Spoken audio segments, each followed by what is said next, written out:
Hi guys, my name is Leanne Little and I am all about stories. Reading them, writing them, watching them. I'm absolutely passionate about it. I especially love sharing them with other people. So what better way is there for me to start than sharing the classics with you? They are fantastic and I am so excited for you to come on this journey with me. Please don't forget to hit up all of those fancy buttons. Like, subscribe, follow, share, whatever you need to do. But most importantly, please reach out to me. I would love to connect with you. So hit up those comments or even head over to my website, leannelittle.com, and you can message me directly. And you can also check out some of my own work there as well. So we left off with chapter 9 of the Count of Monte Cristo, where we saw Villefort rushing off to Paris to sort things out, trying to get in contact with the king because he believes Napoleon is going to escape. And then we also went through a bunch of different reactions from Edmond's arrest. So we went through Danglars' reaction, Caderousse's, Mercedes, even Monsieur Dantes, who is Edmond's father. So today we are going to continue with chapter 10. And here we go. Chapter 10. The King's Closet at the Tuileries. We will leave Villefort on the road to Paris, traveling, thanks to trebled fees, with all speed and passing through 2 or 3 apartments, enter at the Tuileries, the little room with the arched window, so well known as having been the favorite closet of Napoleon and Louis XVIII, now Louis Philippe. There, seated before a walnut table he had brought with him from Hartwell, and to which, from one of those fancies not uncommon to great people, he was particularly attached, the king, Louis XVIII, was carelessly listening to a man of 50 or 52 years of age, with gray hair, aristocratic bearing, and exceedingly gentlemanly attire, and meanwhile making a marginal note in a volume of Griffiths's rather inaccurate but much sought-after edition of Horace, a work which was much indebted to the sagacious observations of the philosophical monarch. "You say, sir," said the king, "that I am exceedingly disquieted, sire? Really, have you had a vision of the 7 fat kine and the 7 lean kine? No, sire, for that would only betoken for us 7 years of plenty and 7 years of scarcity, and with a king as full of foresight as your majesty, scarcity is not a thing to be feared. Then of what other scourge are you afraid, my dear Blackus?" "Sire, I have every reason to believe that a storm is brewing in the south." "Well, my dear Duke," replied Louis XVIII, "I think you are wrongly informed, and know positively that, on the contrary, it is very fine weather in that direction." Man of ability as he was, Louis XVIII liked a pleasant jest. "Sire," continued Monsieur de Blacas, "if it only be to reassure a faithful servant, will your majesty send into Languedoc, Provence, and Dauphine trusty men who will bring you back a faithful report as to the feeling in these 3 provinces?" "Canimus certus," replied the king, continuing the annotations in his Horace. "Sire," replied the courtier, laughing, in order that he might seem to comprehend the quotation, "your majesty may be perfectly right in relying on the good feeling of France, but I fear I am not altogether wrong in dreading some desperate attempt." "By whom?" "By Bonaparte, or at least by his adherents." "My dear Blackus," said the king, "you with your alarms prevent me from working." "And you, sire, prevent me from sleeping with your security." "Wait, my dear sir, wait a moment, for I have such a delightful note on the Pastor Quum Traharet. Wait, and I will listen to you afterwards." There was a brief pause, during which Louis XVIII wrote, in a hand as small as possible, another note on the margin of his Horace. Then looking at the Duke with the air of a man who thinks he has an idea of his own, while he was only commenting upon the idea of another, said, "Go on, my dear Duke. Go on. I listen." "Sire," said Blackus, who had for a moment the hope of sacrificing Villefort to his own profit, "I am compelled to tell you that these are not mere rumors destitute of foundation which thus disquiet me, but a serious-minded man, deserving all my confidence and charged by me to watch over the south." The Duke hesitated as he pronounced these words. "Has arrived by post to tell me that a great peril threatens the king, and so I hasten to you, sire." Maledici avi domum, continued Louis XVIII, still annotating. Does your Majesty wish me to drop the subject? By no means, my dear Duke. But just stretch out your hand. Which? Whichever you please. There, to the left. Here, sire? I tell you to the left, and you are looking to the right. I mean on my left. Yes, there. You will find yesterday's report of the Minister of Police. But here is Monsieur d'André himself, and Monsieur d'André, announced by the Chamberlain-in-Waiting, entered. Come in, said Louis XVIII with repressed smile. Come in, Baron, and tell the Duke all you know.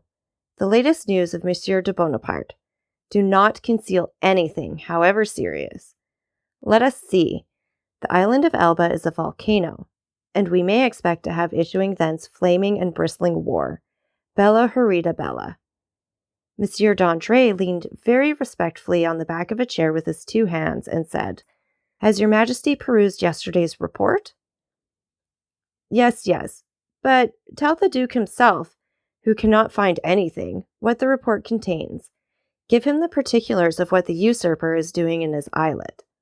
Monsieur, said the Baron to the Duke, all the servants of His Majesty must approve of the latest intelligence.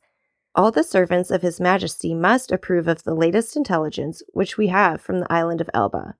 Monsieur d'André looked at Louis XVIII, who, employed in writing a note, did not even raise his head. Bonaparte, continued the Baron, is mortally wearied and passes whole days in watching his miners at work at Porto Longon, and scratches himself for amusement, added the king. Scratches himself? Inquired the Duke. What does your Majesty mean? Yes, indeed, my dear Duke. Did you forget that this great man, this hero, this demigod, is attacked with the malady of the skin which worries him to death, prurigo?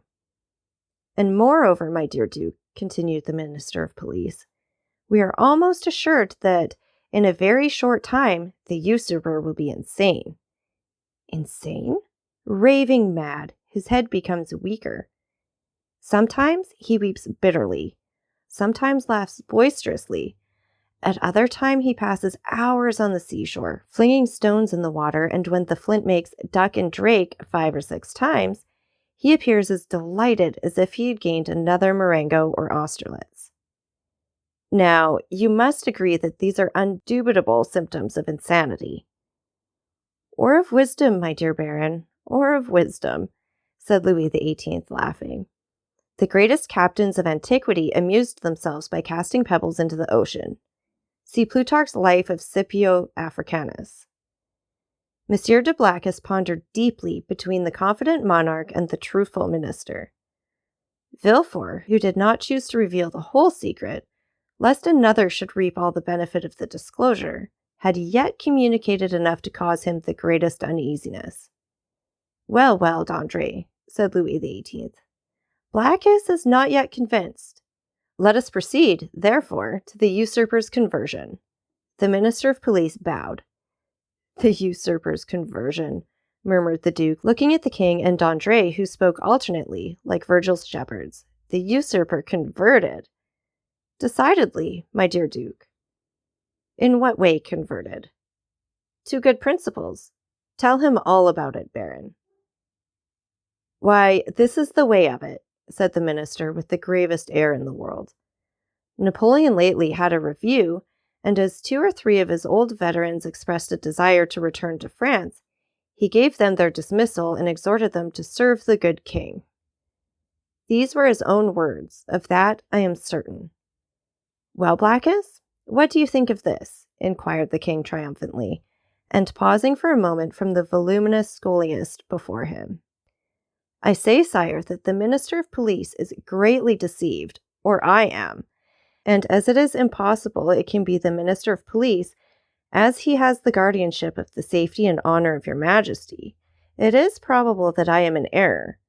However, sire, if I might advise, your Majesty will interrogate the person of whom I spoke to you, and I will urge your Majesty to do him this honor. Most willingly, Duke. Under your auspices, I will receive any person you please, but you must not expect me to be too confiding. Baron, have you any report more recent than this, dated the 20th February? And this is the 3rd of March. No, sire, but I am hourly expecting one. It may have arrived since I left my office. Go thither, and if there be none, well, continued Louis XVIII, make one. That is the usual way, is it not? And the king laughed facetiously. Oh, sire, replied the minister, we have no occasion to invent any. Every day our desks are loaded with the most circumstantial denunciations, coming from hosts of people who hope for some return for services which they seek to render, but cannot. They trust to fortune and rely upon some unexpected event in some way to justify their predictions. Well, sir, go, said Louis XVIII, and remember that I am waiting for you. I will but go and return, sire. I shall be back in 10 minutes. And I, sire, said Monsieur de Blacas, will go and find my messenger. Wait, sir, wait, said Louis XVIII. Really, Monsieur de Blacas, I must change your armorial bearings. I will give you an eagle with outstretched wings, holding in its claws a prey which tries in vain to escape, and bearing this device, Tenax. Sire, I listen, said de Blacas, biting his nails with impatience. I wish to consult you on this passage. Mali fugian anhelitu. You know it refers to a stag flying from a wolf. Are you not a sportsman and a great wolf hunter? Well then, what do you think of the Mali anhelitu? Admirable, sir, but my messenger is like the stag you refer to, for he has posted 220 leagues in scarcely 3 days, which is undergoing great fatigue and anxiety, my dear Duke, when we have a telegraph which transmits messages in 3 or 4 hours, and that without getting in the least out of breath. Ah, sire, you recompense but badly this poor young man who has come so far and with so much ardor to give your majesty useful information. If only for the sake of Monsieur de Salvo, who recommends him to me, I entreat your majesty to receive him graciously. Monsieur de Salvo, my brother's chamberlain? Yes, sire. He is at Marseilles, and writes me thence. Does he speak to you of this conspiracy? No, but strongly recommends Monsieur de Villefort and begs me to present him to your majesty. Monsieur de Villefort, cried the king. Is the messenger's name Monsieur de Villefort? Yes, sire. And he comes from Marseilles? In person. Why did you not mention his name at once? Replied the king, betraying some uneasiness. Sire, I thought his name was unknown to your majesty. No, Blacas. He is a man of strong and elevated understanding. Ambitious, too, and pardieu, you know his father's name? His father? Yes, Noirtier. Noirtier the Girondin? Noirtier the senator? He himself. And your majesty has employed the son of such a man? Blacas, my friend, you have but limited comprehension. I told you Villefort was ambitious, and to attain this ambition, Villefort would sacrifice everything, even his father. Then, sire, may I present him? This instant, Duke. Where is he? Waiting below in my carriage. Seek him at once. I hasten to do so. The Duke left the royal presence with the speed of a young man. His really sincere royalism made him youthful again. Louis XVIII remained alone, and turning his eyes on his half-opened Horace, muttered, Justum et tenacem propositi virum. Monsieur de Blacas returned as speedily as he had departed, but in the antechamber he was forced to appeal to the king's authority. Villefort's dusty garb, his costume, which was not of courtly cut, excited the susceptibility of Monsieur de Brezé, who was all astonishment at finding that this young man had the audacity to enter before the king in such attire. The Duke, however, overcame all difficulties with a word, His Majesty's order, and, in spite of the protestations which the Master of Ceremonies made for the honor of his office and principles, Villefort was introduced. The king was seated in the same place where the Duke had left him. On opening the door, Villefort found himself facing him, and the young magistrate's first impulse was to pause. "Come in, Monsieur de Villefort," said the king. "Come in." Villefort bowed, and advancing a few steps, waited until the king should interrogate him. Monsieur de Villefort, said Louis XVIII, the Duc de Blacas assures me that you have some interesting information to communicate. Sire, the Duke is right, and I believe your Majesty will think it equally important. In the first place, and before everything else, sir, is the news as bad in your opinion as I am asked to believe? Sire, I believe it to be most urgent, but I hope, by the speed I have used, that it is not irreparable. Speak as fully as you please, sir, said the king, who began to give way to the emotion which had showed itself in Blacas's face and affected Villefort's voice. Speak, sir, and pray begin at the beginning. I like order in everything. Sire, said Villefort, I will render a faithful report to your Majesty, but I must entreat your forgiveness if my anxiety leads to some obscurity in my language. A glance at the king after this discreet and subtle exordium assured Villefort of the benignity of his august auditor, and he went on. Sire, I have come as rapidly to Paris as possible, to inform your Majesty that I have discovered, in the exercise of my duties, not a commonplace and insignificant plot, such as is every day got up in the lower ranks of the people and in the army, but an actual conspiracy, a storm which menaces no less than your Majesty's throne. Sire, the usurper is arming 3 ships. He meditates some project which, however mad, is yet perhaps terrible. At this moment he will have left Elba, to go whither, I do not know, but assuredly to attempt a landing either at Naples or on the coast of Tuscany, or perhaps on the shores of France. Your Majesty is well aware that the sovereign of the island of Elba has maintained his relations with Italy and France. I am, sir, said the king, much agitated. And recently we have had information that the Bonapartist clubs have had meetings in Rue Saint-Jacques. But proceed, I beg of you. How did you obtain these details?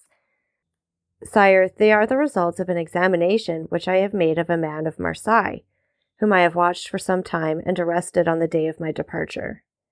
This person, a sailor, of turbulent character, and whom I suspected of Bonapartism, has been secretly to the island of Elba.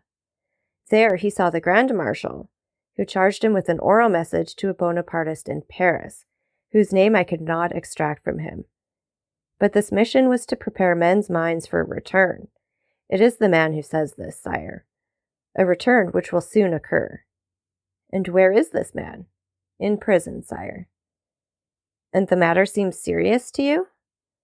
So serious, sire, that when the circumstance surprised me in the midst of a family festival, on the very day of my betrothal, I left my bride and friends, postponing everything, that I might hasten to lay at your Majesty's feet the fears which impressed me and the assurance of my devotion. True, said Louis XVIII. Was there not a marriage engagement between you and Mademoiselle de Saint-Méran, daughter of one of your Majesty's most faithful servants?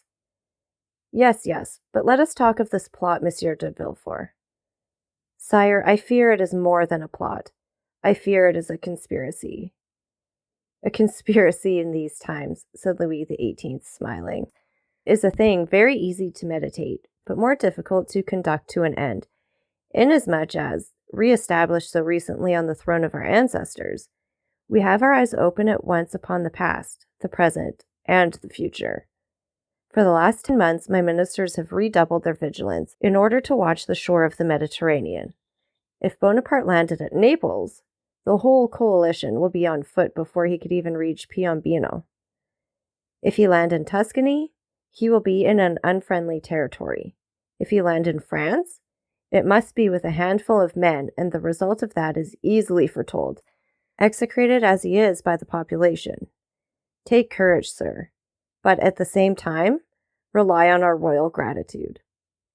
Ah, here is Monsieur d'André, cried de Blacas.